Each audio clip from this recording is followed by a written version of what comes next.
Welcome to Home Biz Tax Talk. My name is Lysandra Everett. I am the Home Biz Tax Lady, where I help home business owners win the tax game. Home Biz Tax Talk airs Monday through Friday, 9 o'clock-ish. And when you tune into my show, you're going to hear about topics that are important to the home business community. Okay. So, like I said, I just got back from a conference, and one of the things that came up in there that I don't believe I've talked about is called the Taxpayer Bill of Rights. Did you know that you have rights when dealing with the IRS? You absolutely do. So I want to go through those. There's a list of 10. And what's funny is that, the IRS made it sound like this is some brand new thing that they come up with, but this has been out forever. But I wanted to, to really take a moment to let you know this, and I'll also add the link where you can find these as well. All right, so I'm going to read the list, and then there are a few that I'm going to do a deep dive into. Okay, so you have the right to be informed. You have the right to quality service. You have the right to pay no more than the correct amount of tax. Isn't that nice? You have the right to challenge the IRS's position and be heard. You have the right to appeal an IRS decision in an independent forum. You have the right to finality, the right to privacy, the right to confidentiality. You have the right to retain representation, and you have the right to a fair and just tax system. Now, let's start with the fair and just tax system.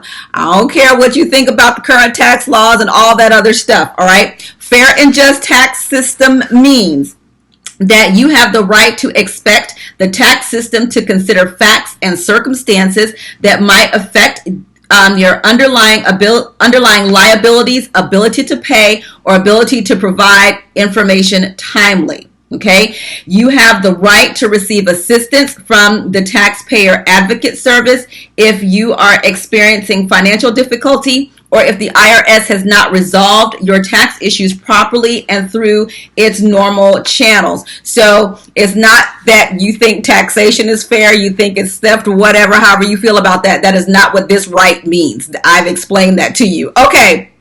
So now let's go through some others. The right to challenge the IRS's position and be heard. Now, again, it doesn't, I won't say it doesn't matter. However you personally feel about taxation and all of that, that's completely up to you, okay? But regardless, you have the right to challenge the IRS's position. And this is what it says.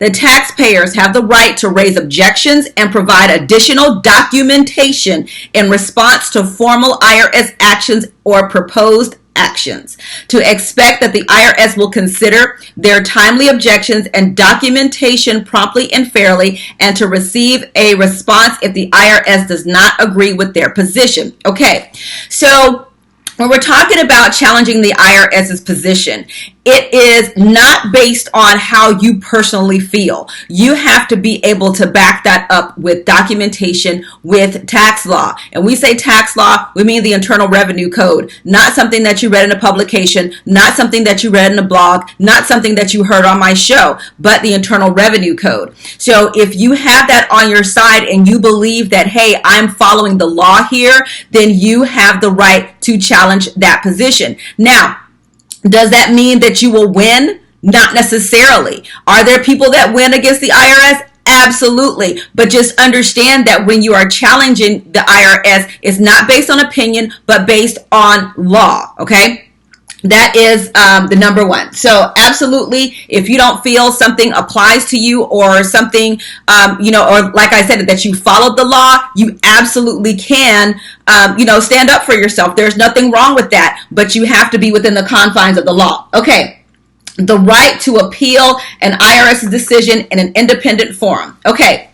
And so what it says is that taxpayers are entitled to a fair and impartial administrative appeal of most IRS decisions, including many penalties, and have the right to receive written response regarding the Office of Appeals decisions. Taxpayers generally have the right to take their cases to court. Now, there are a lot of steps that you can take before you get to court, all right? That the whole collection process, appeals, and all that, There's a lot of places, there are a lot of steps before you get to tax court. But yeah, you can ultimately go to tax court and be heard about your particular situation. Again, sometimes you win, sometimes you lose, but it's also based on documentation and facts, not based on how you feel and your opinion. So when you're fighting these battles, again, you got to have the law on your side and be operating within the confines of the law, and also be operating within the time requirements. Time is so important when you are dealing with the IRS, because when you get a letter from the IRS, it tells you need to respond by X date.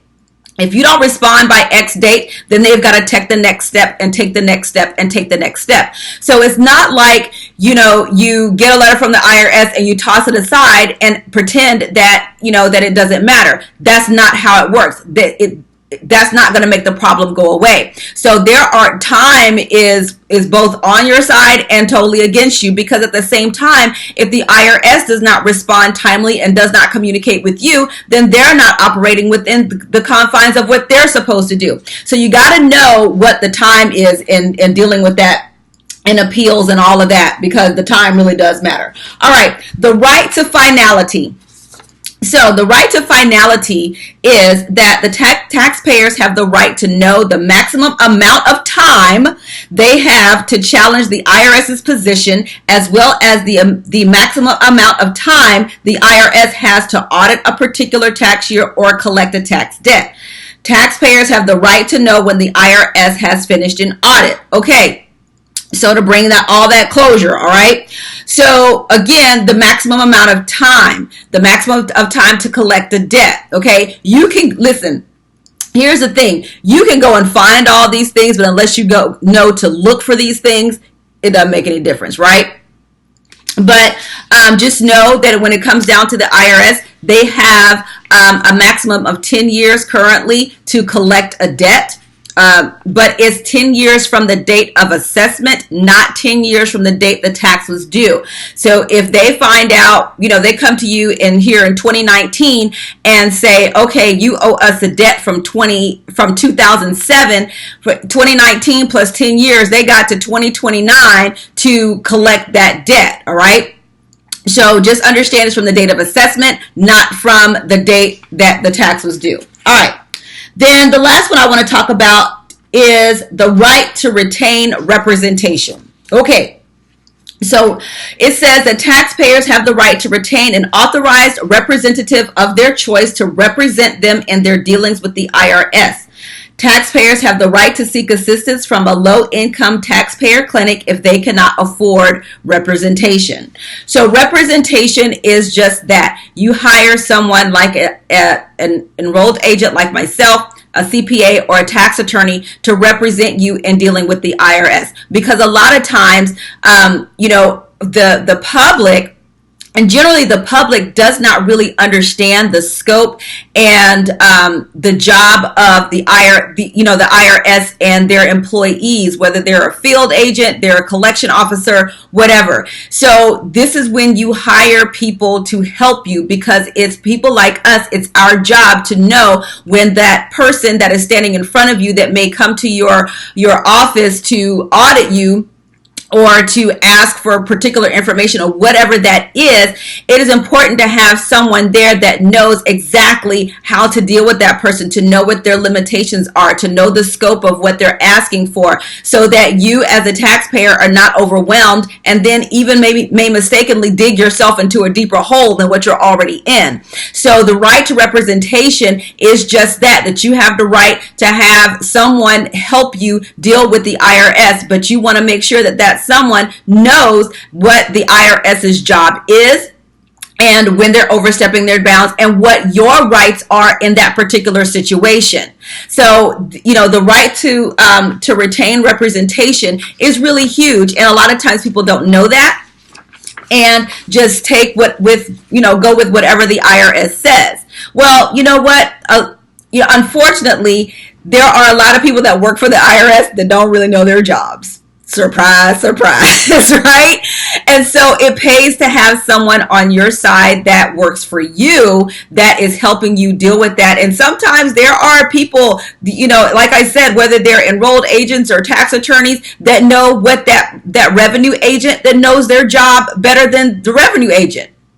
Okay, so you have to, so this is why it's incumbent upon you to have someone represent you when you're dealing with the IRS if you don't know what to do. And a lot of times you don't know what to do.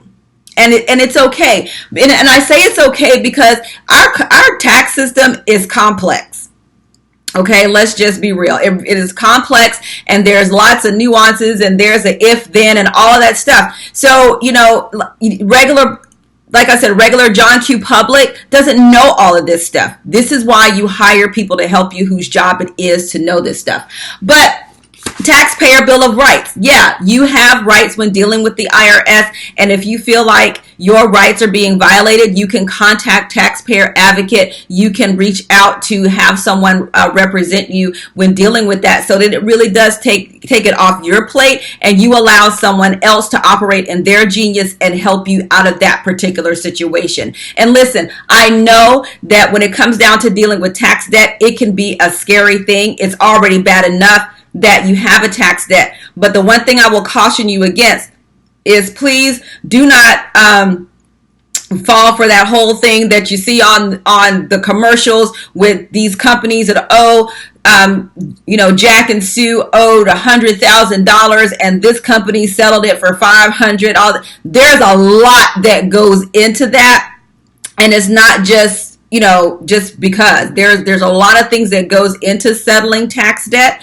And so I encourage you to to connect with someone, an enrolled agent like myself, a CPA or a tax attorney, to help you deal with that, so that you don't have to go through that alone. Okay, so I hope this helps you out, gives you some food for thought, and hey, just to let you know. All right. So thank you guys so much for tuning into Home Biz Tax Talk. Again, we air Monday through Friday, 9 o'clock-ish, and you can come right here to get your questions answered about your home business taxes. All right. Have a great day, and I'll see y'all next time. Bye.